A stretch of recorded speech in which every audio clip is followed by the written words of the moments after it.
గీతతో కోట్ల మందికి దారి చూపించిన అతనికన్నా గురువెవరు?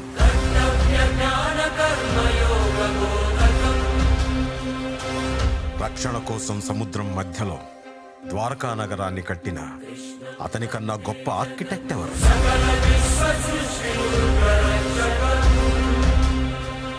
చూపుతోనే మనసులోని మాట చెప్పే అతనికన్నా గొప్ప సైకాలజిస్ట్ ఎవరు? వేణుగానంతోనే గోవుల్ని గోపికల్ని కట్టిపడేసే అతన్ని మించిన మ్యూజిషియన్ ఎవరు?